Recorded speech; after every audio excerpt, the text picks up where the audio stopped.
I asked for a simple handrail for my disabled mother. The HOA said no. Then they threatened me with $100 a day fines and legal action for trying to protect my own family.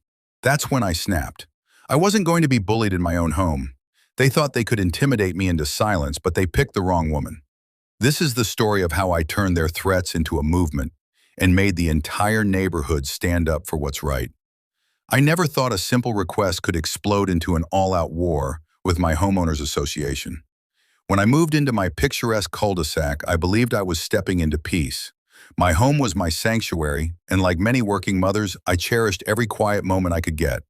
I paid my dues, followed the rules, and kept to myself. But all of that changed the day I asked for a basic safety measure, a small handrail for the front steps so my aging mother could safely visit me. The HOA denied my request. No explanation, just a cold letter stating it violated community uniformity. That was their exact phrase. I was stunned and furious. This wasn't about paint colors or Christmas lights. This was about safety, accessibility, family. The more I thought about it, the angrier I got.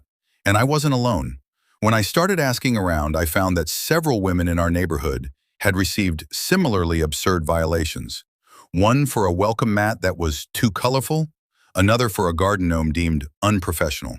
It felt like the HOA had declared war on common sense, and especially on women who dared to personalize their homes. I wasn't going to stay quiet. I showed up to the next HOA meeting, and I didn't just speak, I roared. I read their own bylaws back to them and demanded they show me where exactly my request violated any rule. They couldn't. They shifted uncomfortably, avoided eye contact, and finally promised to review the matter. But days turned into weeks. Nothing happened, and then another letter arrived. This time, it said if I installed the handrail without approval, I'd be fined $100 per day. That was the moment I snapped. I wasn't just going to fight for my handrail anymore. I was going to expose the hypocrisy, the bullying, and the power-drunk antics of this board. I began collecting stories from other residents, organizing them into a report. I dug through past HOA meeting minutes and financial records. I found discrepancies, conflicts of interest, even personal expenses listed as community improvements. I was shocked, but also energized. I started a private neighborhood group online, and it quickly grew. Dozens of families joined, sharing their own horror stories of unjust citations, ignored concerns, and HOA intimidation.